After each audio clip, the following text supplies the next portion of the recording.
بسم الله الرحمن الرحيم وبه نستعين سبحانك لا علم لنا إلا ما علمتنا إنك أنت العليم الحكيم. الحمد لله رب العالمين والصلاة والسلام على سيد المرسلين وعلى آله وصحبه أجمعين ومن تبعهم بإحسان إلى يوم الدين. أعوذ بالله من الشيطان الرجيم. بسم الله الرحمن الرحيم. آمن الرسول بما أنزل إليه من ربه والمؤمنون كل آمن بالله وملائكته وكتبه ورسله لا نفرق بين أحد من رسله وقالوا سمعنا وأطعنا غفرانك ربنا وإليك المصير. سامعین کرام، ایمان بالکتب، آسمانی کتابوں پر ایمان لانا ایمان کی ایک بنیاد ہے. جیسا کہ بار بار ذکر ہوا، اس ضمن میں جن مباحث پر ہمیں نظر ڈالنی ہے اس میں آج کا عنوان ہے، پہلا عنوان، کہ کتابوں کو نازل کرنے کی حکمت، ان کا مقصد. چنانچہ اس سلسلے میں ہمارے سامنے جو مذکرہ ہے، صاحب مذکرہ کہتے ہیں کہ اللہ تبارک و تعالی کوئی بھی کام کرتا ہے یا کسی بات کا بھی حکم دیتا ہے، کوئی بھی کام کرے یا کوئی بھی حکم دے، اس میں اللہ تبارک و تعالیٰ کی گہری اور بالغ حکمتیں ہوتی ہیں. اللہ تعالیٰ کی ذات الحکیم ہے، ہاں، اور الحکیم یعنی کامل حکمت والا، بالغ حکمت والا. کوئی ادنا سا کام بھی اللہ کا ایسا نہیں ہوتا، اس کا کوئی حکم، کوئی فیصلہ ایسا نہیں ہوتا جس میں حکمت نہ ہو. اگرچہ وہ حکمت یا حکمتیں ہماری سمجھ میں نہ آئے، بندوں کے فہم کے دائرے سے باہر ہو، لیکن اللہ رب العزت کا ہر کام، ہر فیصلہ بھرپور حکمتوں سے عبارت ہوتا ہے. چنانچہ اللہ سبحانہ و تعالی نے جب کتابوں کو نازل کیا اور ان کتابوں کے نزول پر، اس سے متعلقہ امور پر اپنے بندوں کو ایمان لانے کا حکم دیا، تو ظاہر سی بات ہے کہ اس میں بھی بڑی حکمتیں ہوں گی. اور اتنا ہی نہیں بلکہ اس میں بندوں کے، اللہ تعالیٰ نے اپنے بندوں کے بہت سارے فوائد کو شامل رکھا ہے. یعنی ایسی چیزیں جس کا اللہ تبارک و تعالیٰ نے اپنے بندوں کو حکم دیا، کوئی بھی حکم ایسا نہیں ہے جس میں بندوں کا فائدہ نہ ہو، میں یہ کہنا چاہتا ہوں. یہاں اگرچہ اس مقام پر پہلی حکمت بیان کرنے سے پہلے جو کتاب میں موجود ہے، میں ایک بات بیان کرنا چاہتا ہوں، وہ یہ کہ کتابوں کا نازل کرنا اور بندوں کے لیے صراط مستقیم کی تعیین اور رہنمائی کا انتظام کرنا، دراصل یہ اللہ تبارک و تعالیٰ کے اسماء حسنی اور اس کے بندوں کے ساتھ اور رشتے اور تعلق کی بنیاد پر تقاضا بھی تھا کہ رب العالمین اس کا انتظام کرے. کیوں؟ اس لیے کہ وہ رب ہے. ربوبیت میں ہم یہ جانتے ہیں، پڑھتے ہیں اسماء و صفات اور اس کے تقاضے اور اثرات کے ضمن میں، کہ جو رب ہے وہ اپنے مربوب کی ربوبیت سے متعلق، پرورش و پرداخت سے متعلق جتنی چیزیں اس کی بود و باش کے لیے ضروری ہے، ان ساری چیزوں کا انتظام کرتا ہے. ہم جانتے ہیں کہ اللہ تبارک و تعالیٰ نے ہمیں پیدا کیا، ہاں، رحم مادر میں استقرار حمل اور اس سے پہلے اس کا سارا پروسیجر اور انتظام جس نے کیا وہ ہمارا رب ہے. ہاں، ماں کے پیٹ میں استقرار حمل کے بعد سے مرحلہ وار جو پیدائش کے معاملات پیش آتے ہیں، ان سب میں کس کی نگرانی ہوتی ہے؟ پھر ولادت ہوتی ہے. ولادت کا جو معاملہ ہے، آپ غور کیجئے، میڈیکل سائنس آج بڑی ترقی کر چکا ہے. ان میں جن چیزوں کو قدرت کے نظام کے طور پر ہم دیکھ سکتے ہیں، مشاہدہ اور جانکاری حاصل کر سکتے ہیں، حیرت انگیز ہے، انسان کے ذہن و دماغ سے ماورا ہے. یہ صرف رب العالمین کی ربوبیت اور حکمت کاملہ کا اثر ہے جس میں جو ہم دیکھتے ہیں اس پورے معاملے میں. پھر ولادت کے بعد ماں کے سینے سے بچے کی ضرورت کے مطابق اس کا معدہ، اس کی جسم کی ساخت اور اس کی پرورش و پرداخت کا جب جیسا جو تقاضا ہے، پہلا ہفتہ، دوسرا ہفتہ، چوتھا ہفتہ، دوسرا مہینہ، جس مہینے میں جتنی غذائیت والی غذا کی ضرورت ہے، دودھ میں ویسی ہی تبدیلی ہوتی ہے اور ماں کے سینے میں یہ دودھ اور یہ غذا بچے کی فراہم ہوتی جاتی ہے. یہ اس کی ربوبیت ہے. میں اس کا صرف اشارہ کر رہا ہوں کہ یہ آپ تازہ کیجئے. کھانے پینے کا، پیدائش کا، پھر دنیا کا جو نظام چل رہا ہے، اس میں غلے جات کی فراوانی، پانی، ہوا، غذا اور انسان کی ضرورت کی ساری چیز. قرآن نے کہا وَآتَاكُم مِّن كُلِّ مَا سَأَلْتُمُوهُ، اللہ تعالیٰ نے تم کو وہ ساری چیزیں دی جس کو تم نے چاہا، جس کو تم نے مانگا، یعنی جو تمہاری ضرورت کے تقاضے تھے، ساری چیزیں اللہ تبارک و تعالیٰ نے تم کو عطا کی، نوازی۔ وَإِن تَعُدُّوا نِعْمَةَ اللَّهِ لَا تُحْصُوهَا، اگر تم اللہ کی نعمتوں کو گننا چاہو تو انہیں شمار نہیں کر سکتے، اتنی بے شمار نعمتیں ہیں۔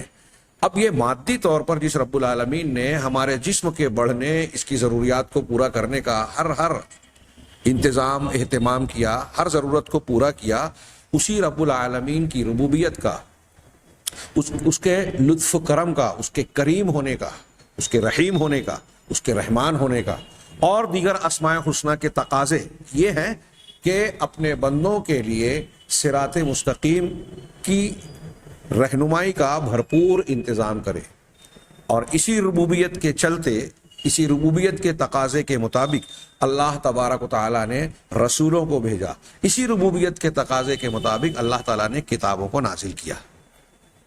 تو یہ شان ربوبیت ہے رب العالمین کی کہ اس نے ہمیں کتابیں دی، اور ان کتابوں کا دیا جانا، جیسا کہ اہل علم نے بیان کیا کہ رسول کی آمد، بعثت اور کتابوں کا نزول، یہ دنیا میں اللہ تعالیٰ کی بے شمار نعمتوں میں، جن کو ہم گن نہیں سکتے، ان ساری نعمتوں میں سب سے بڑی نعمت، سب سے زیادہ ضروری نعمت یہ کتابیں ہیں، یہ رسول ہیں، ان کی ہدایات ہیں۔ اگر ہم اس کی قیمت، اس کے مقام کو پہچانیں تو ہمیں اس بات کا احساس ہوگا کہ ہم کو دنیا میں جو کچھ بھی میسر ہے، ان تمام چیزوں میں سب سے زیادہ قیمتی چیز، سب سے زیادہ اہم دولت جو اللہ تبارک و تعالیٰ نے ہمیں اور آپ کو عطا کی ہے، وہ ایمان ہے۔ ایمان اللہ پر، ایمان اس سے متعلقہ امور پر، جس میں ایمان بالکتب بھی ہے۔ تو یہ کتابیں اللہ کی سب سے شاندار، سب سے زبردست، سب سے اولین نعمت ہے، اور جیسا کہ میں نے اپنے سامنے مذکرہ میں موجود نکات سے پہلے یہ بیان کیا کہ سب سے بنیادی بات یہ ذہن نشین رکھنی چاہیے کہ یہ دراصل اللہ تبارک و تعالیٰ کی ربوبیت کا حصہ ہے، اس کے رحمان و رحیم، اس کے کریم ہونے کا حصہ ہے، اس کے محسن اور البر، اور اللہ کے دوسرے صفات جو لطیف ہے، جو اللہ تبارک و تعالیٰ کے احسان اور جود و کرم پر مشتمل صفات ہیں، وہ ساری صفات کا تقاضا یہ ہے کہ اللہ تعالیٰ نے بندوں کی مصلحت کا لحاظ کرتے ہوئے، ان کے فائدوں اور سعادت مندی کا راستہ کو ملحوظ رکھتے ہوئے اللہ تبارک و تعالیٰ نے کتابوں کو نازل فرمایا، رسولوں کو مبعوث فرمایا۔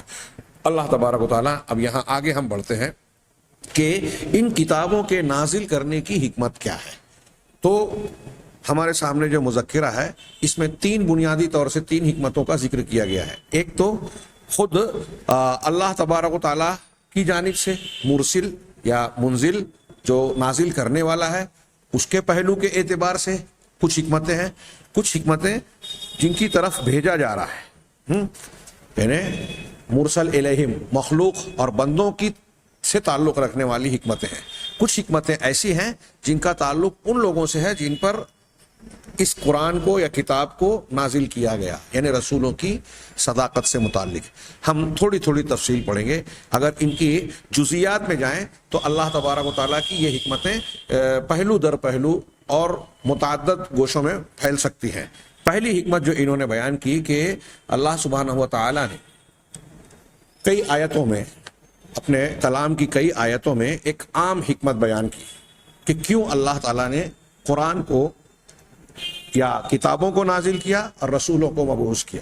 جیسے ایک حکمت عامہ اور علت کے طور پر قرآن کے کتابوں کے نازل کرنے اور اس کو بیان کرنے کی وجہ بیان کی۔ اللہ عز و جل فرماتا ہے رسولا مبشرین و منذرین لئلا یکون للناس حجۃ بعد الرسل وکان اللہ عزیزا حکیما، کہ اللہ تبارک و تعالیٰ نے ان پیغمبروں کو انہیں رسول بنا کر بھیجا۔ کیسے بنا کر بھیجا؟ بشارت دینے والے اور آگاہ کرنے والے، تنبیہ کرنے والے، ڈرانے والے بنا کر۔ جو ایمان لائیں گے، ان کے تقاضوں پر عمل کریں گے، ان کے لیے جنت اور انعامات کی بشارت، اللہ کی خوشنودی کی بشارت، اور جو اس کی مخالفت کریں گے ان کے لیے اللہ کی پکڑ اور عذاب کا ڈراوا، انذار۔ چنانچہ ان کو ڈرانے والا اور بشارت دینے والا بنایا، تاکہ لئلا یکون للناس حجۃ، تاکہ لوگوں کے لیے اللہ کے خلاف، اللہ کے خلاف کوئی حجت، اللہ کے سامنے کوئی حجت اور الزام نہ رہ جائے، رسولوں کے بعد۔ اب رسول جو لا رہے ہیں کیا لا رہے ہیں؟ کتابیں، تشریعات. تو ان کتابوں اور ان ہدایات کے بعد لوگوں کے پاس کوئی حجت نہ رہ جائے، کوئی بہانہ نہ رہ جائے اللہ کے سامنے کہ ہمارے پاس تو ہدایت آئی ہی نہیں. ہاں، رسولوں کے آ جانے کے بعد رسولوں کے کا جو تذکرہ ہے اس میں خود بخود مبشرین و منذرین، اور رسول کا جو معنی ہم لیں گے اس میں کتابوں کا بھی تذکرہ آ گیا معنوی طور پہ، لازمی تقاضے کے طور پہ کہ اللہ نے رسول کو بھیجا، کتابوں کو نازل کیا. کیوں؟ تاکہ لوگوں کے پاس حجت نہ رہ جائے ان رسولوں کی آمد کے بعد. وکان اللہ عزیزا حکیما، اور اللہ غالب حکمت والا ہے. چنانچہ اس آیت کے تحت یہ کہہ رہے ہیں کہ پہلی حکمت لوگوں پر حجت قائم کرنا ہے، لوگوں کے معذرت اور بہانے کو ختم کر دینا ہے کہ کسی کے پاس ہدایت کے نہ آنے کا بہانہ، عذر اور الزام نہ رہ جائے. اسی طریقے سے اللہ تبارک و تعالیٰ آگے کہہ رہے ہیں کہ معذرت کو کاٹ دینا کس بنیاد پر؟ کہ ان کے سامنے اللہ کی وہ کتاب آ چکی تھی جو انہیں صحیح اور سچے راستے کی رہنمائی کر رہی تھی، جو انہیں ہدایت دے رہی تھی صراط مستقیم کی طرف. اب کوئی یہ نہیں کہہ سکتا کہ مجھے جو ہے سچا راستہ نہیں ملا. آپ کو بھوک لگی تھی، اللہ نے کھانا دیا، پیاس لگی، پانی دیا، ہاں، موسموں سے حفاظت کے لیے لباس بھی دیا، رہائش بھی دی، گھر بار دیا. اسی رب نے آپ کو باطل اور گمراہیوں سے، تاریکیوں سے نکل کر روشنی میں آنے کے لیے اپنے رسولوں کے ساتھ کتابیں دی، کتابوں کا نور دیا، روشنی دی کہ اس کی روشنی میں آپ سچا راستہ اختیار کریں. تو اس میں اللہ تبارک و تعالیٰ کی جانب سے لوگوں پر قیام حجت کا مفہوم ہے بالکل واضح طور پر کہ اللہ تعالیٰ ان پر اتمام حجت اور قیام حجت کر رہا ہے تاکہ اب ان کے پاس معذرت کرنے کا کوئی راستہ نہ رہ جائے. اللہ تبارک و تعالیٰ نے سورہ طٰہٰ میں فرمایا، وہ آیت جو اس سے پہلے ہم پڑھے تھے کہ کیا ان کے پاس پچھلے صحیفوں اور کتابوں کی کھلی دلیل نہیں آ گئی؟ اولم تأتہم بینۃ ما فی الصحف الاولی. اسی کے فوراً بعد سورہ طٰہٰ کے اخیر میں اللہ تعالیٰ نے کہا وَلَوْ أَنَّا أَهْلَكْنَاهُمْ بِعَذَابٍ مِّن قَبْلِهِ، اگر ہم لوگ ان سے پہلے ان کو کسی عذاب کے ذریعے سے ہلاک کر دیتے، یعنی رسول کے آنے سے، رسول کی تعلیمات یا اللہ کی کتاب کے آنے سے، پہنچانے سے پہلے ہی لوگوں کو ہلاک کرتے، عذاب میں مبتلا کرتے، تو لقالو، تو یہ کہتے یہ ربنا لولا ارسلت الینا رسولا فنتبع بآیاتک من قبل ان نذل ونخزى، کہ پروردگار تو نے ہماری طرف کسی رسول کو کیوں نہیں بھیجا کہ ہم تیری آیتوں کی پیروی کرتے ذلیل و رسوا ہونے سے پہلے. اوپر کی آیت، یہ دونوں آیتوں کو ملا لیجئے، سورہ نساء کی پہلی آیت اللہ یکون للناس علی اللہ حجۃ بعد الرسل، ہاں، کہ للناس حجۃ بعد الرسل، تاکہ اللہ کے پاس کے خلاف کوئی حجت نہ رہے. اب یہاں آپ دیکھیے کہ اللہ تعالیٰ نے خود کہا کہ اگر ہم عذاب الہی ان کے پاس آتا، اگر ان کے پاس اوپر عذاب آ جاتا رسولوں کے اور کتابوں کے آنے سے پہلے، تو ان کو یہ کہنے کی جگہ ہوتی. خود قرآن کہہ رہا ہے کہ اگر تو ہمارے پاس رسول بھیجتا اور وہ رسول تیری آیتیں لاتے تو ہم اس ذلت و رسوائی اور اس عذاب کو جھیلنے سے پہلے ہی تیری آیتوں کی اتباع کر لیتے، تیرے رسول کی بات مان لیتے. یہ عذر ہے. اس سے معلوم ہوا کہ اللہ تبارک و تعالیٰ نے کتابوں کو جو نازل کیا اس کی ایک عمومی حکمت، عام حکمت یہ ہے کہ بندوں پر حجت قائم کرنا اور ان کے لیے معذرت اور الزام کا راستہ بند کر دینا. یہ ایک بنیادی حکمت اللہ کی جانب سے بیان کی ہے، اور اس کے ضمن میں تفصیل میں بعض اور گوشے بھی چھیڑے جا سکتے ہیں. اور اس سے پہلے میں نے یہ ذکر کیا کہ یہ اللہ تبارک و تعالیٰ کی ربوبیت کا تقاضا بھی تھا، یہ مرسل کی طرف سے اللہ تعالیٰ کی جانب سے یہ حکمت ہوئی. دوسری، مخلوق کے پہلو سے کتابوں کے نازل کرنے کی حکمت کیا ہے؟ جن کی طرف ان کتابوں کو بھیجا گیا، جن کے لیے بھیجا گیا، ان کی حکمت کیا ہے؟ یہ بالکل واضح ہے کہ انہیں توحید کی طرف دعوت دینا، توحید کی طرف ہانکنا، ہاں، جبکہ وہ اس توحید کے بارے میں اختلاف میں پڑ گئے. توحید وہ ذرّی چیز ہے، وہ نعمت ہے جو اللہ تبارک و تعالیٰ نے انسان کی فطرت کے اندر ودیعت کر رکھا ہے. اگر کسی انسان کی طبیعت اور فطرت آلودہ نہ ہو تو پیدائشی طور پر وہ توحید والا ہوتا ہے، مومن اور مسلمان ہوتا ہے. اگر ہم آگے بڑھ کر کہیں، کوئی دعویٰ نہ کرے کہ وہ اہل الحدیث ہوتا ہے، یعنی وہ بات مانتا ہے جو اصل اس کے مالک نے نازل کی ہے، مالک کو ہی صرف ماننے والا اللہ نے پیدا کیا. یہ اثر ہے اس عہد و میثاق کا جو اللہ تبارک و تعالیٰ نے عالم ارواح میں تمام پیدا ہونے والی روحوں سے لے رکھا تھا. ہاں کل مولود یولد علی الفطرہ فطرۃ اللہ التی فطر الناس علیہا، یہ قرآن کی آیت ہے.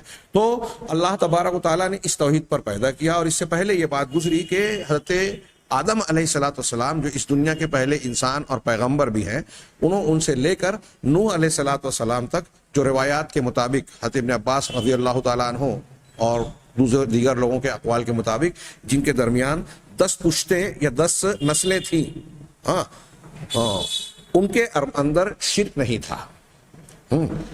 جب اس توحید کو جس پر سارے لوگ متفق تھے، اس سلسلے میں لوگوں نے اختلاف کیا، تو اللہ تبارک و تعالیٰ نے ان کے درمیان نبیوں کو بھیج کر کتابیں نازل کی تاکہ یہ لوگ انہیں واپس توحید کی طرف لائیں، اپنی اصل اور بنیاد کی طرف لوٹائیں. اللہ تبارک و تعالیٰ کا یہ ارشاد پہلے بھی گزر چکا سورہ بقرہ کا کہ کان الناس امۃ واحدہ فبعث اللہ النبیین مبشرین ومنذرین، کہ لوگ ایک ہی امت تھے، سارے کے سارے لوگ توحید پر تھے، سب ایک ہی دین کو ماننے والے. پھر اللہ تبارک و تعالیٰ نے انبیاء نبیوں کو ڈرانے والا اور بشارت دینے والا بنا کر بھیجا. اب یہاں اور آگے کا مضمون بتا رہا ہے کہ پہلے ایک جماعت تھے، پھر بعد میں اختلاف ہو گیا.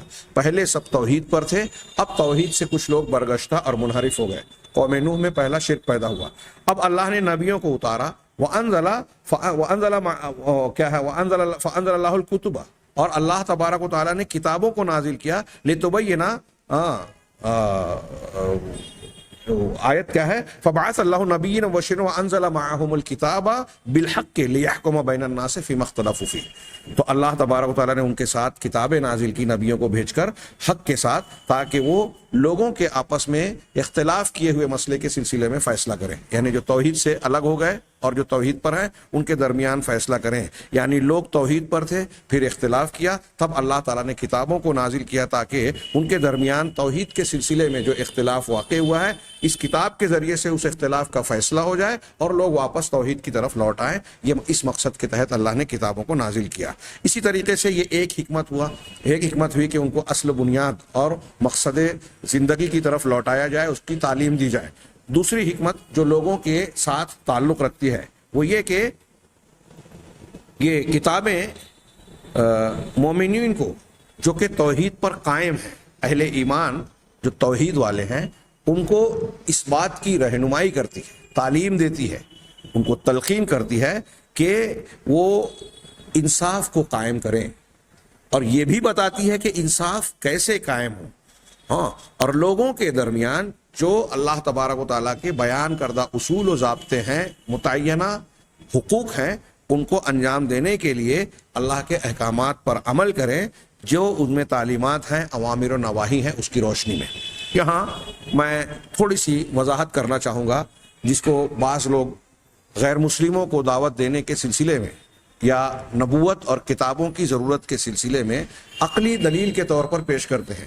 لمبی چوڑی گفتگو نہ کرتے ہوئے صرف اشارہ کروں کہ آپ بعض اہل علم نے تفصیل سے کہا کہ آپ دیکھیے کہ دنیا میں انسان جو ہے وہ طبعی طور پر مدنی ہے، تنہا زندگی نہیں گزارتا. آپ دیکھیں کہ ہمارا سماج اور معاشرہ ہوتا ہے. اس سماج اور معاشرہ کیسے بنتا ہے؟ لوگوں کے اجتماع سے، لوگوں کے رشتے اور تعلقات سے. اب جب لوگ ایک جگہ رہتے ہیں تو لوگوں کے مفادات، معاملات ایک دوسرے سے جڑے ہوئے ہوتے ہیں. کوئی ایک کام بھی انسان اکیلے تنہا نہیں کر سکتا. بعض لوگوں نے مثال دی کتابوں میں کہ ایک لقمہ جو ہم اپنے منہ میں ڈالتے ہیں، گیہوں کا، چاول کا، غلے کا، کسی بھی چیز کا ایک ٹکڑا روٹی جو ہم کھاتے ہیں، آپ سوچئے کہ وہ ہمارے منہ تک آنے میں کتنے لوگوں کے ہاتھوں سے گزری ہے. پہلے بیج ڈال کر کھیت میں کسان نے بویا، اب بیج کسان نے ڈالا ہے، یہ کسان کا کام ہوا. کسان جو بیج کو ڈال رہا ہے اس میں ہل کا استعمال کر رہا ہے اور نہ جانے کون کون سی مشینوں کا، ٹریکٹر کا اور دوسری چیزوں کا استعمال کر رہا ہے. وہ ہل، وہ بیل، وہ فلاں اور فلاں اور فلاں چیزیں کس نے بنائی؟ پانی سے سینچتا ہے کھیتی کو. پانی سے سینچنے کے لیے جو رہٹ کا استعمال ہوتا ہے، برتنوں کا استعمال ہوتا ہے، پائپ کا آج کے زمانے میں، بور کا، مختلف اشیاء اور مشینوں کا جو استعمال ہو رہا ہے، وہ کس نے بنایا؟ اس کسان نے نہیں بنایا. وہ کسان جو کام کر رہا ہے اس میں بہت سارے لوگوں کی مدد کے بعد وہ کام اس کے لیے آسان ہوا. اب ان کاموں کو انجام دینے کے بعد جب فصل اگتی ہے تو اب اس فصل کے اگ جانے کے بعد کٹائی کا معاملہ، کٹائی کے سامان دوسروں نے بنائے، کٹائی کرنے والے مزدور اور دوسرے بہت سارے لوگ معاونین ہوتے ہیں، کٹائی کر لینے کے بعد اس کا جب دانہ آیا تو اس کی صفائی کا معاملہ ہوا، دوائی کا اور کیا کیا اس کو کہتے ہیں، ہاں وہ سارے معاملات صاف کر کے اس کو دانہ الگ اور اس کے جو چھلکے وغیرہ ہیں اس کو الگ کیا جاتا ہے. پھر اس کو صاف کرنے کے بعد جب گیہوں آپ کھانے کے لیے لاتے ہیں تو اس کے بعد اس کو پیسنا پڑتا ہے. پیسنے کے لیے چکی کا استعمال ہوتا ہے. وہ چکی کس نے بنائی، چکی پیسی کس نے؟ ہاں اس میں بہت سارے لوگوں کی مدد درکار ہوتی ہے. پھر آٹا بن جانے کے بعد جب آپ کے گھر میں آیا تو آٹا آپ خود جو کھانے والا ہے ہر کوئی جو ہے اسے گوندتا نہیں ہے، اسے بیلتا نہیں ہے، اسے توے پر جو ہے وہ سینکتا نہیں ہے، سب کرنے والے دوسرے لوگ ہوتے ہیں. ان سارے مراحل سے گزرنے کے بعد آپ کے سامنے روٹی کی شکل آتی ہے اور آپ اسے اپنا لقمہ بناتے ہیں. چاول، گیہوں، ساری چیزوں کا یہی معاملہ ہے. تو انسان اپنی زندگی گزارنے میں، اجتماعی اور معاشرتی زندگی گزارنے میں دوسروں کا محتاج ہے. اب جب ہم اکٹھا رہتے ہیں، گھر بار، سماج، معاشرہ، محلہ، پڑوس، یہ ساری چیزیں دیکھیں، پھر اس میں اور بھی تعلقات وسیع ہوتے ہیں. اپنی برادری کے بعد دوسری برادری، اپنے شہر کے علاوہ دوسرے شہر، اپنی قوم کے علاوہ دوسرے اقوام، ان سب کے بھی آپس میں کچھ نہ کچھ. آج کے زمانے میں تو کہتے ہیں کہ دنیا گلوبل ولیج بن گئی، بلکہ یہ کہنا چاہیے کہ گلوبل گھر بن گئی ہے، ہاؤس، گلوبل ہاؤس بن گئی ہے. کہیں ایک واقعہ بڑا ہوتا ہے ہاں تو ساری دنیا کے بازار میں جو ہے اس کے اثرات پڑ جاتے ہیں. سیاسی معاملات میں اثر پڑ جاتا ہے، سماجی اور معاشرتی معاملات میں اثر پڑ جاتا ہے. تو اب یہاں اس تعلق پر نظر رکھنے کے بعد یہ غور کیجئے کہ یہاں لوگوں کے مفادات ایک دوسرے سے جڑے ہوئے ہیں اور ان میں اکثر ٹکراؤ ہوتا ہے. تو ظاہر سی بات ہے کہ اس ٹکراؤ کو کون سی چیز روک سکتی ہے، یا ان ٹکراؤ کے بیچ میں امن و امان اور سماج میں اچھے تعلقات کو استوار رکھنا کہ لوگوں میں جھگڑا نہ ہو، جنگ نہ ہو، ایک دوسرے کے خلاف بغض، اناد اور دشمنی کے معاملات نہ ہو. جیسا کہ تاریخ میں ہم دیکھتے ہیں کہ اس قسم کے مفادات کا ٹکراؤ وہ سیاسی بنیاد پر زمین کا جھگڑا ہو کہ ملک کو ہڑپنا ہے، زمین کے خطے کو اپنی زمین اور اپنی حکومت میں شامل کرنا ہے، یا کسی عورت کا اور کسی اور سلسلے کا اختلاف رہا ہو. یہ اختلافات جنگوں کا سبب بنتے ہیں. اب ان جنگوں کو ختم کر کے امن و امان کو بحال کرنا ہے تو اس کے لیے کیا ضروری ہے؟ اس کے لیے ضروری ہے کہ کوئی ایسا قانون اور ضابطہ، ایسا نظام ہو جس کے تحت ہر حقدار کو اس کا حق ملے. اگر ضابطہ، قانون، نظام موجود نہ ہوگا تو ہم دیکھتے ہیں کہ بڑی مچھلی چھوٹی مچھلی کو ہڑپ لیتی ہے، جنگل راج ہوتا ہے. اور آج کی دنیا اگرچہ مہذب اور ترقی یافتہ کہلاتی ہے، لیکن آج کی دنیا میں بھی ہم دیکھ رہے ہیں کہ براہ راست نہ صحیح مختلف ذریعوں، ہیلوں بہانوں سے لوگ مارکیٹ پر کس طرح قبضہ کر رہے ہیں. آج ہمارے ہاں ساری دنیا میں یہ فکرہ اور یہ سوچ عام ہو گئی ہے کہ پوری دنیا میں کورونا وائرس کا جو ہوا کھڑا کیا گیا، جس سے پوری دنیا میں اموات ہو رہی ہیں، خوف و دہشت کا ماحول ہے اور جانے کیا کیا ہو رہا ہے. سماجی طور سے دوری اختیار کی جائے اور پھر اس بنیاد پر جو ہے کاروبار بند ہے، تعلیمی اداروں میں تالے لگے ہوئے ہیں اور دنیا کے معاشی، سماجی، تعلیمی ہر قسم کے مسائل جو ہے بڑھتے جا رہے ہیں. لوگ کہہ رہے ہیں کہ اس کے پیچھے بھی سازش کا دخل ہے. کیوں؟ تاکہ کچھ لوگ اس کے ذریعے سے دوائیں بیچنا چاہتے ہیں. کچھ لوگ یہ کہہ رہے ہیں کہ پچھلی جنگوں کی طرح اب دنیا کی جنگ جو ہے وہ ہتھیاروں سے، مشینوں سے یا سیاسی انداز، اور ابھی تک سرد جنگ جو ہوتی تھی کہ ایک دوسرے کے باہمی خوف کی بنیاد پر، اب وہ بھی نہیں ہوگی. اب جو ہے وہ جینیات کیا بولتے ہیں، کیا کہتے ہیں، وائرس اور جو ہے جراثیمی قسم کی جو ہے جنگیں ہوگی بیکٹیریاز کے ذریعے سے. اور اس کا یہ پہلا سلسلہ ہے کہ کورونا کے ذریعے سے پوری دنیا پر کو خوف زدہ کیا جائے، ان سے اپنا من چاہا ویکسین اور دوائیں بیچی جائے، ماسک بیچے جائیں، کٹس بیچی جائے کہ کس سے جو ہے پازیٹیو اور نیگیٹو کی تشریح ہوتی ہے، اور وہی دوائیں اور وہی کمپنیاں یہاں حاصل کی جائیں یا اسی کو اجازت ہو جس کو یہ دنیا کے چودھری WHO کے تھرو اس کے ذریعے سے جو ہے ہینڈل کر رہے ہیں. ان کی ہی دوائیں خریدی جائے، ان کا ہی ویکسین خریدا جائے، ان کے ماسک کو، ان کی پالیسی کو اختیار کیا جائے. اور اس کا اثر ہم دیکھ رہے ہیں. لوگ یہ بیان کر رہے ہیں کہ ایک چھوٹا بچہ جو ہے وہ کھیلتے کھیلتے اوپری منزلے سے زمین پر گرتا ہے, حادثے کا شکار ہوا, ہاسپٹل لے جایا گیا, اس کی موت ہو گئی. اس کے کاز آف ڈیتھ میں, مرنے کی وجہ میں لکھا گیا کہ کورونا پازیٹیو, کووڈ-19. ایک بچہ اچھا بھلا کھیلتا ہوا حادثے سے مرتا ہے, اس کو کووڈ کے ذریعے سے موت بیان کی جاتی ہے, تاکہ اس ڈر کو اور اس کے ذریعے سے ہونے والی اموات کو زیادہ سے زیادہ دکھایا جائے. میں کہنا یہ چاہتا ہوں, بیان یہ کرنا چاہتا ہوں کہ یہ جو صورتحال ہے آج وہ کورونا کے ذریعے سے ہے, ماضی میں کسی اور ذریعے سے تھی.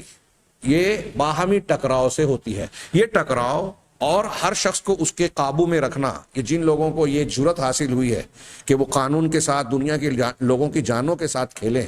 آج ہمارے ہندوستان میں فساد ہوتا ہے, حیرت ہے, لوگ حیرت کی بات کر رہے ہیں کہ ایک آدمی بم دھماکے میں ملوث ہے, اس کے خلاف ثبوت لوگوں نے بیان کیے, ہاں, لیکن اس کا موجودہ فرقہ پرست اور حاکم گروہ سے تعلق ہے, تو وہ ممبر پارلیمنٹ بن گئی جو بم دھماکے میں ملوث ہے. ایک آدمی ٹویٹ کر کے سپریم کورٹ کے ججوں کے کردار پر سوال اٹھاتا ہے جمہوریت کے دائرے میں بقول ان کے ماہرین قانون کے, تو اس پر سپریم کورٹ جو ہے مقدمہ دائر کر کے اس کو اس کے تعلق سے سزا دینے کے بارے میں غور کر رہی ہے, اور سزا دینے والی ہے. پرشانت بھوشن والا معاملہ دیکھیے, ڈاکٹر کفیل والا معاملہ دیکھیے, اور اس طرح بہت سارے واقعات یہ پوری دنیا میں اور ہمارے ملک میں بھی ہو رہے ہیں کہ جس کی لاٹھی اس کی بھینس, طاقت اور قوت والا. وائرل کیا جا رہا ہے, پیچھے مہینوں یہ بات چلی کہ کسی مسلمان کو گھیر گھار کے ہجومی تشدد کا شکار بنایا گیا, اس میں کئی لوگ قتل ہو گئے, مقتول اور شہید ہوئے, کئی لوگ مارے گئے. اب بابری مسجد کا قضیہ ہے, آج وہاں مندر کی تعمیر ہو رہی ہے. سپریم کورٹ کا جو ماضی میں فیصلہ آیا, اس سلسلے میں جن چیزوں کو سپریم کورٹ کے فیصلے میں قبول کیا گیا, ماہرین قانون کا کہنا ہے کہ ان کی بنیاد پر, جن کو سپریم کورٹ نے مانا ہے, ان کی بنیاد پر فیصلہ مسلم فریق کے حق میں ہونا چاہیے تھا, لیکن فیصلہ اس کے بالکل برعکس ہوا. ہاں, یہ سیاہ کو سفید اور سفید کو سیاہ کرنے والا کام کس بنیاد پر ہو رہا ہے؟ یہ اس بات کی دلیل ہے کہ اگرچہ یہاں نعرے کچھ بھی لگائے جا رہے ہیں, کاغذ پر کچھ بھی ہو, یہاں کے قوانین انصاف کے تقاضے صرف کاغذ پر روشنائی کی حیثیت سے رہ گئے ہیں. یہ انصاف اور حقوق کو انجام دینے والے قانون یا افراد یا دوائی موجود نہیں ہے, ان میں خامی ہے. ہر اس وقت یہ معاملہ ایسا ہوگا جب لوگوں کے درمیان لوگوں کا بنایا ہوا نظام ہوگا. ایمان کے بغیر لوگ فیصلہ کرنا چاہیں گے. ایمان جب نہ ہو تو انسان کی دولت اسے جو ہے خوخار بنا دیتی ہے, سفاک بنا دیتی ہے. ایمان نہ ہو تو انسان کا علم بجائے ہدایت اور فضیلت والا بنانے کے انسان کو گمراہ اور لوگوں کے لیے نقصان دہ اور پوری دنیا کے لیے مسئلہ اور خطرہ بنا دیتی ہے. ایمان کے بغیر جو بھی صلاحیت اور قوت ہوگی وہ دنیا کے لیے خطرہ ہوگی.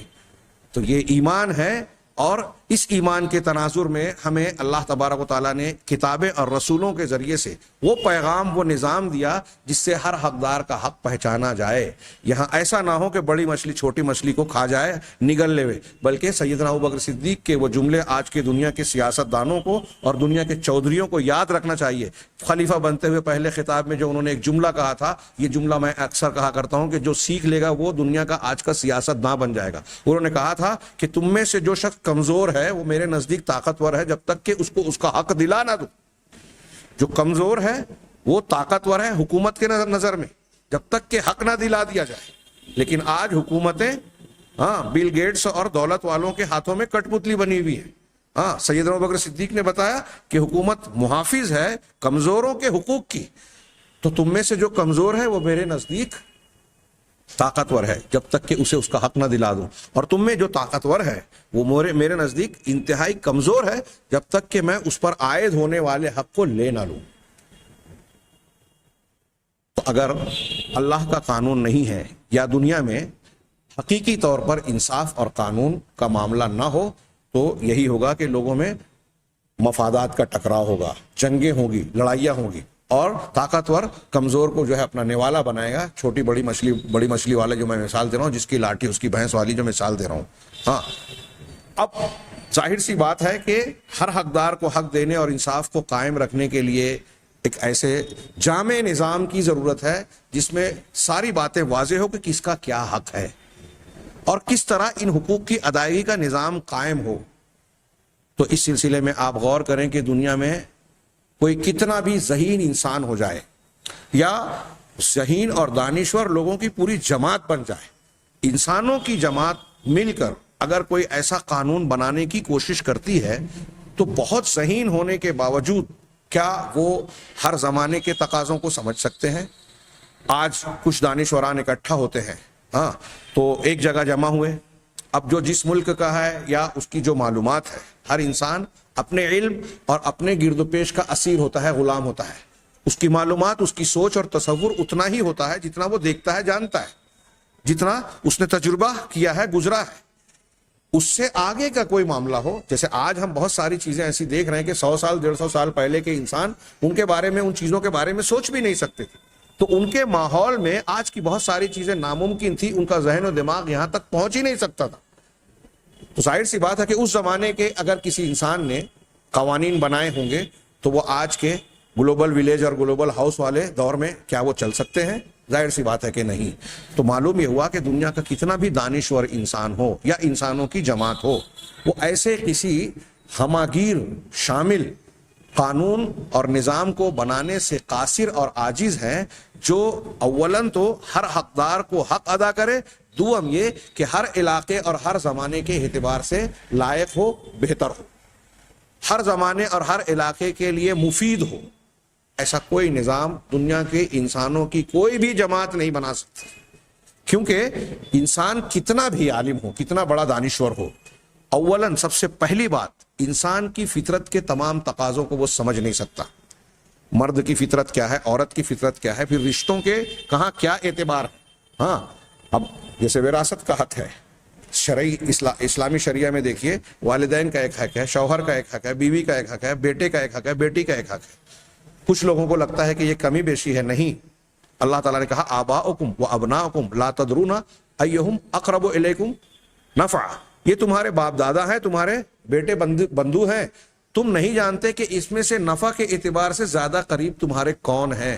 جس کی جیسی ذمہ داری ہے، جس کی جیسی قربت ہے، جس کا جیسا منافع ہے، اس اعتبار سے اللہ نے حق مقرر کیا ہے۔ اب انسان سوچتا ہے تو اس کو لگتا ہے کہ بیوی شوہر دونوں برابر ہیں، بھائی بہن دونوں برابر ہیں۔ شریعت نے بعض حالات میں دونوں کو برابر مانا ہے، لیکن جہاں ذمہ داریوں کا فرق ہے وہاں یہ کہا کہ گھر کی خرچے کا، نان نفقے کا ذمہ دار چونکہ آدمی ہے، مرد ہے، اس لیے اس کو تھوڑا جو ہے زیادہ حق کہیں کہیں دیا گیا، اور عورت بیٹی ہو اور لڑکی ہو تو اس کا چونکہ معاملہ جو ہے وہ زیر کفالت ہوتا ہے مرد کے، اس لیے اس کا معاملہ کم ہے۔ تو یہ ان کی حالات کی روشنی میں یہ فیصلہ کیا گیا جو انصاف کا عین تقاضا تھا، اس میں ظلم نہیں ہے، تفریق نہیں ہے۔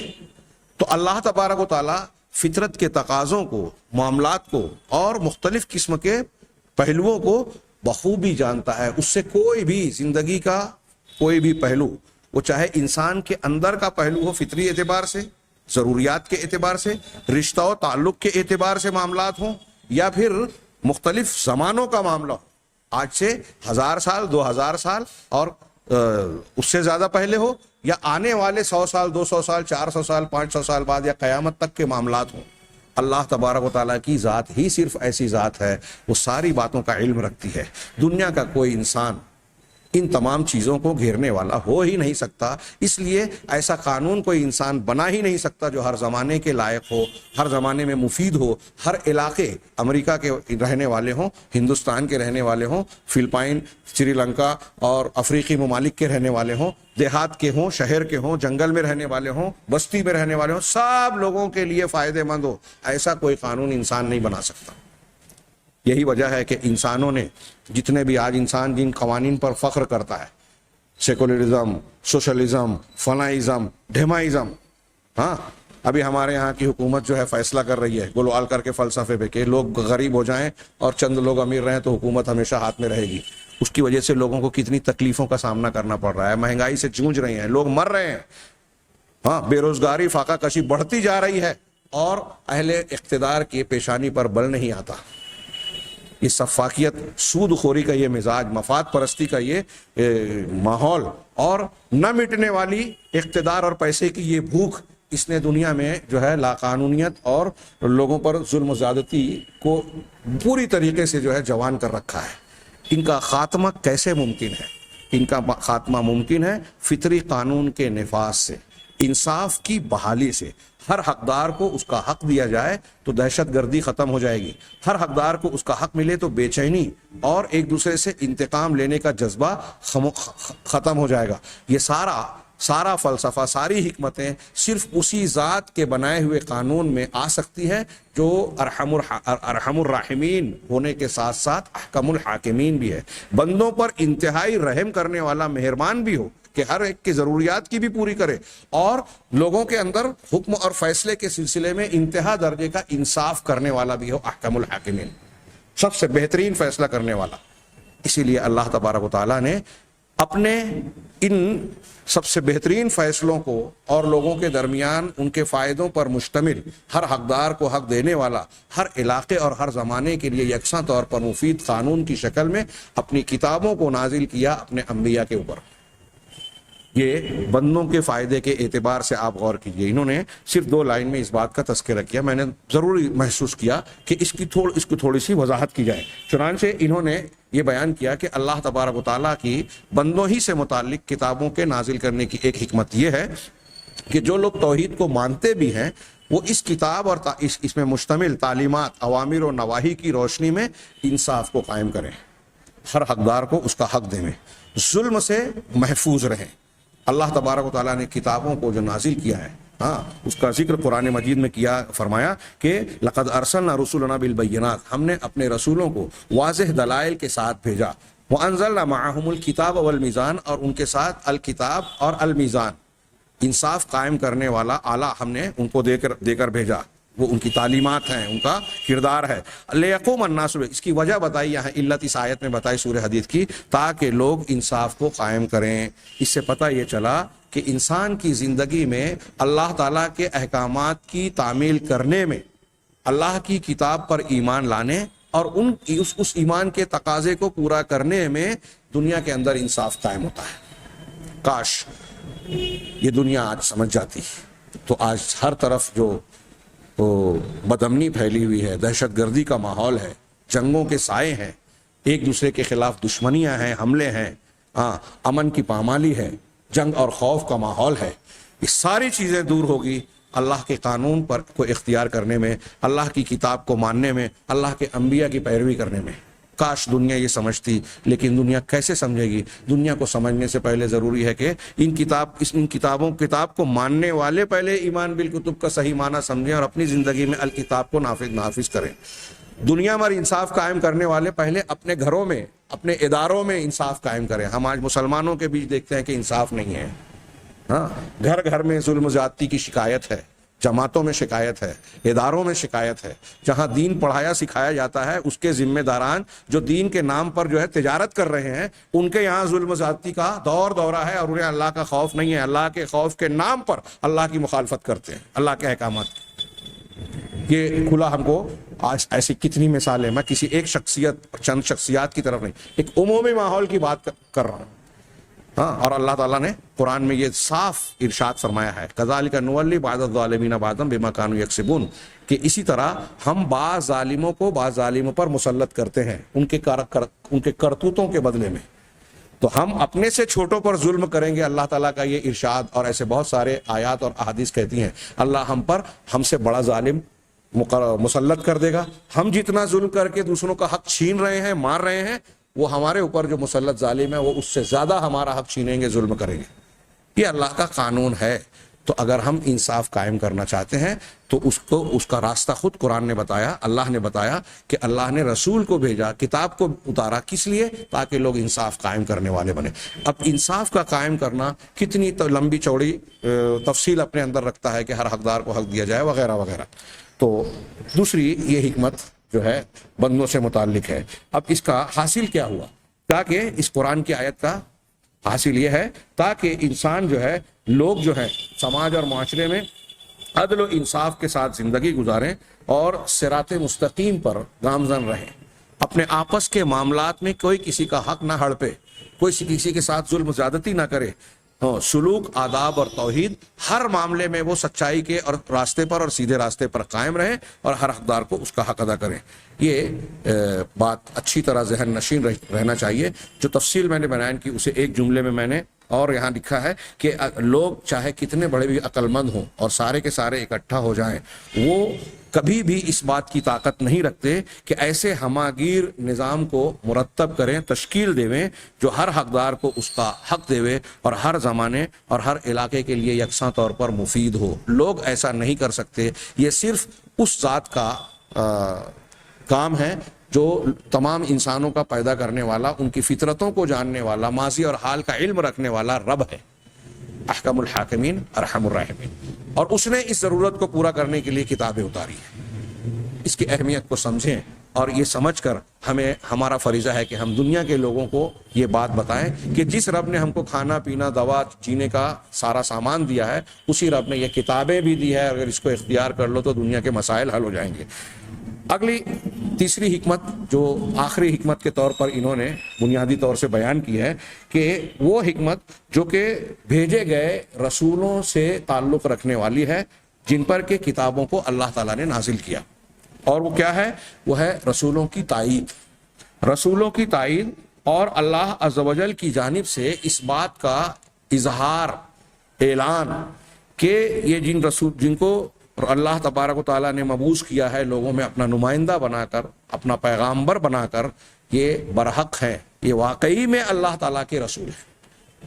تو اللہ تعالیٰ اپنے سچے رسولوں کو جو بہت ساری نشانیاں دیتا ہے، معجزات کی شکل میں، دوسری نشانیوں کی شکل میں، بینات کی شکل میں، جس کے دیکھ لینے کے بعد کسی انسان کو اس بات میں شک شبہ اور اس نتیجے کو اختیار کرنے میں کوئی دویدہ نہیں رہ جاتی، پریشانی نہیں رہ جاتا، اندیشہ نہیں رہ جاتا کہ یہ سچے رسول ہیں۔ ان میں سے ایک دلیل، اور بہت واضح طور پر ایک دلیل ہے، اللہ تعالیٰ کی کتابوں کا نازل کرنا۔ آگے ہم انشاءاللہ جب قرآن مجید سے متعلق بات پڑھیں گے تو وہاں یہ بات تفصیل سے بیان کرنے کی کوشش کروں گا انشاءاللہ کہ دیگر انبیاء کو جو معجزات دیے، اگرچہ کہ اللہ کے نبی صلی اللہ علیہ وسلم کو بھی ان معجزات کی بعض شکلیں عطا کی گئی جو عارضی تھے، لیکن آپ کو زندہ و جاوید اور دائمی قسم کا جو معجزہ عطا کیا گیا اور قیامت تک کے انسانوں پر چیلنج کر کے جو حجت قائم کی گئی جس معجزے کے ذریعے، وہ آخری کتاب قرآن مجید ہے، جو ہر اعتبار سے اس کے وجوہ اعجاز، یعنی معجزہ ہونے کی شکلیں اتنی زیادہ ہے کہ لوگوں نے زخیم کئی جلد کی کتابوں میں اس کو جمع کیا ہے، تب بھی ان کا یہ کہنا ہے کہ ہم نے سارے وجوہ اعجاز کو جمع نہیں کیا۔ اور قرآن کے معجزات اور سچائی کی دلیلیں، رسول اللہ صلی اللہ علیہ وسلم کی سچائی کی دلیلیں ایسی ہے جو ہر آنے والے دن میں بڑھتی جا رہی ہیں۔ کیسے بڑھتی جا رہی ہیں؟ مثال کے طور پہ 1400 سال پہلے قرآن نے یا حدیث نے ایک بات بیان کی تھی، آج سائنس کی تحقیق، آسمان و زمین کے خلا کی جو تحقیق اور ریسرچ ہے، یا زمین کے طبقات کی ریسرچ ہے، ان کے ذریعے سے جب انسان کو کوئی نئی تحقیق اور انکشاف معلوم ہوتا ہے قدرت کے قوانین کا، تو بہت تحقیق کرنے کے بعد، جستجو کرنے کے بعد انسان یہ جانتا ہے کہ ارے یہ بات تو اللہ تبارک و تعالیٰ نے قرآن مجید میں 1400 سال پہلے بیان کی، اس کا اشارہ موجود ہے، اس کی بنیاد موجود ہے۔ اب جب 1400 سال بعد، 1500 سال بعد، 2000 سال بعد، اور زیادہ بعد کوئی ایک بات ایسی معلوم ہو جس کو قرآن میں جس کی اصل موجود ہے، حدیثوں میں موجود ہے، تو کیا یہ اس بات کی دلیل نہیں ہے کہ جس ذات نے اس کلام کو نازل کیا وہ 1400 سال بعد کی تحقیق کو اسی وقت جانتا تھا، اس تحقیق سے بھی آگے کی بات کو جانتا ہے؟ یہ کسی انسان کا کلام نہیں ہو سکتا۔ تو یہ کتابیں یہ کہہ رہے ہیں کہ رسولوں کی تائید ہے اور ان کی رسالت کی سچائی کا بیان ہے۔ چنانچہ اللہ تبارک و تعالیٰ ان کتابوں کو نازل کرتا ہے تاکہ یہ بتائے کہ سارے کے سارے پیغمبران برحق سچے رسول جو ہیں وہ اللہ کی جانب سے ہی بھیجے گئے ہیں، اللہ کے مبعوث کیے ہوئے ہیں، اور یہ کہ وہ لوگ سچائی پر ہیں، انصاف پر ہیں، اور جو کچھ وہ دعوت دے رہے ہیں وہ دعوت برحق ہے، سچ اور انصاف پر مبنی ہے۔ اس لیے کہ لأن الکتب التي انزلت معهم، اس لیے کہ وہ کتابیں جو ان کے ساتھ نازل کی گئی ہیں وہ سب کے سب عدل و انصاف پر اور اچھے آداب اور اچھی تعلیمات پر مشتمل ہوتی ہیں۔ انبیاء کرام علیہ الصلوۃ والسلام کے سچے ہونے کی، جھوٹے ہونے کی پرکھ کا ایک معیار یہ بھی ہے کہ یہ دیکھا جائے کہ وہ تعلیم کیا دیتا ہے۔ اب ایک پیغمبر کہہ رہا ہے کہ میں پیغمبر ہوں، تو اس کی کیا تعلیمات ہے؟ جانچنے کا یہی آلہ ہونا چاہیے نا۔ اگر ہمارے اور آپ کے سامنے ایک شخص آ کر کہے کہ میں ڈاکٹر ہوں، تو آپ اس سے کہیں گے کہ بلڈنگ کا ایک نقشہ بنا کر بتا، تو ہم مانیں گے کہ تو ڈاکٹر ہے۔ ایک شخص کہے کہ میں انجینئر ہوں، تو اس سے کہیں گے کہ ایک آپریشن کر کے بتا، ٹونسل کا آپریشن کر کے بتاؤ۔ نہیں، اگر وہ انجینئر ہونے کا دعویٰ کر رہا ہے تو انجینئرنگ سے متعلق اس سے امتحان لیا جائے گا. ایک آدمی طبیب اور ڈاکٹر ہونے کا دعویٰ کر رہا ہے تو اس کے فن سے متعلق اس کے بارے میں اس کی جانچ کی جائے گی. اب ایک شخص نے یہ دعویٰ کیا کہ میں اللہ کا بھیجا ہوا رسول اور پیغمبر ہوں, تو اس کی تعلیمات کی حقانیت, اس کا کردار اور رسالت سے متعلقہ امور کو جانچا جائے گا. تو ان کو جو کتابیں دی گئی ان کتابوں کے اندر سچائی, عدل و انصاف کی ایسی تعلیمات ہیں جس کو کوئی شخص رد نہیں کر سکتا اور انکار نہیں کر سکتا کہ یہ انسان کے فائدے والی ہیں. یہ بہت بہترین بلکہ سب سے اچھی تعلیمات ہیں. تو ان کے ذریعے سے بھی یہ پتہ چلتا ہے کہ یہ رسول سچے رسول, جو جھوٹا ہوگا, جو لوگوں کو دھوکہ دے کر جھوٹی نبوت کا دعویٰ کرنے والا ہوگا, اس کی تعلیمات عدل و انصاف پر مبنی نہیں ہوگی. ان کے کردار میں یا ان کی تعلیمات میں آداب اور اخلاقیات اعلیٰ درجے کے نظر نہیں آئیں گے. ہاں, اسی طریقے سے اس میں آپ دیکھیں گے کہ جو سچے رسول کی تعلیمات ہیں اس میں بے حیائی کے کام, برائی کے کام, گندے کاموں اور شر اور فساد کے کاموں سے ممانعت آپ کو ملے گی. کوئی پیغمبر اور نبی ایسا حکم نہیں دے سکتا, ایسی تعلیم نہیں دے سکتا جس سے فتنہ و فساد پھیلے, جس سے سازشی مزاج پنپے. ہاں, اور ایسا اس طریقے سے کتابوں میں صرف حسن ہی حسن ہو, محاسن اور خوبیاں ہی ہو. ہاں, ایسا صرف وہی کر سکتا ہے جو رب العالمین ہے. ورنہ رب العالمین کے علاوہ جو بھی قانون بنائے گا, احکام کو ترتیب دے گا, وہ کچھ چیزیں اس کے اندر اچھی ہو سکتی ہیں لیکن ساری چیزیں خوبیوں پر مشتمل نہیں ہوگی. آپ اسلام کی تعلیمات پر, قرآن پر, اللہ کی کتابوں میں مشتمل مضامین پر غور کریں. اگرچہ اختلاف کرنے والے اور اعتراض کرنے والے ان پر اعتراض کریں, لیکن ان کے اعتراضات کا بھی جب جائزہ لیں گے اور حقائق کو پرکھیں گے تو آخر میں یہی نتیجہ ملے گا کہ ان ھذا القرآن یہدی للتی ہی اقوم. یہ محض آگے آئے گی کہ یہ قرآن وہ کتاب ہے جو سب سے اچھے, سب سے درست, سب سے بہتر راستے کی تعلیم دیتی ہے. عقیدے کے باب ہوں, آداب کا معاملہ ہو, پیشاب پخانے کا, رہن سہن کا, میاں بیوی کے حقوق, باپ بیٹے کے معاملات, چاہے جس معاملے میں دیکھ لیجئے, اللہ کی کتاب کی ایک خوبی یہ ملے گی کہ وہ جو تعلیم بھی دے رہی ہے وہ دیگر تمام نظاموں اور قوانین سے سب سے بہتر, اعلیٰ اور درست تعلیم دے گی جس میں سارے لوگوں کا فائدہ ہی فائدہ ہوگا. ایسا ساری خوبیوں سے مرصع اور آراستہ قانون اور نظام کوئی انسان بنا سکتا ہے؟ انسانوں کی کوئی جماعت بنا سکتی ہے؟ ہرگز نہیں. اب کوئی نبی کہہ رہا ہے کہ میں یہ کتاب مجھ پر اللہ نے نازل کی, تو اس کے اللہ کی کتاب ہونے کے ساتھ ساتھ اس کے سچے نبی اور اس کے دعوے کی تصدیق کی دلیل کے طور پر ہم اس طرح دیکھ سکتے ہیں کہ اس کتاب میں جو بھی تعلیمات ہے وہ اچھائی پر مشتمل ہے, برائیوں سے روکتی ہے, حقدار کو حق دلاتی ہے, اور ایسی ساری خوبیوں کا جامع اللہ کا کلام اور رب العالمین کی ہی طاقت کے دائرے میں ہے. اللہ تعالیٰ نے ارشاد فرمایا ان اللہ یأمر بالعدل والاحسان, یقیناً اللہ تعالیٰ عدل اور احسان کا, انصاف اور حسن سلوک کا, اس کی یہ بڑی جامع آیت ہے. کہتے ہیں کہ اس میں پوری شریعت گھری ہوئی ہے, لیکن فی الحال اس آیت کی لمبی چوڑی تشریح کا موقع نہیں ہے. ہم صرف اشارہ کریں کہ اللہ تعالیٰ عدل کا, یعنی ہر حقدار کو اس کا حق دیا جائے, عدل ضد ہے انصاف کی, والاحسان, عدل سے بھی زیادہ, آپ کسی کا حق دینے کے بعد اس کو اس کے زیادہ دیں, احسان کریں. اللہ کے ساتھ بھی احسان ہے, بندوں کے ساتھ بھی احسان ہے, جانداروں کے ساتھ بھی احسان ہے. وایتاء ذی القربی, اور قرابت داروں کے حقوق کو ادا کرنے کا اللہ حکم دیتا ہے. یہ تین چیزیں جن کا حکم دے رہا ہے, اور تین چیزیں جن سے منع کر رہا ہے. وینہا عن الفحشاء والمنکر والبغی, اور اللہ تعالیٰ فحشاء سے, بے حیائی اور بڑے بڑے گناہوں سے, اور منکر جو گناہ کا کام ہے, ناپسندیدہ کام, اور بغی جو ظلم و زیادتی کے کام ہے, ان چیزوں سے منع کرتا ہے. اللہ کی شریعت ایسی ہی ہے. اسی طرح اللہ تعالیٰ کا ارشاد ہے قل ان اللہ لا یأمر بالفحشاء, آپ لوگوں سے کہیں کہ اللہ تعالیٰ بے حیائی کے کاموں کا حکم نہیں دیتا.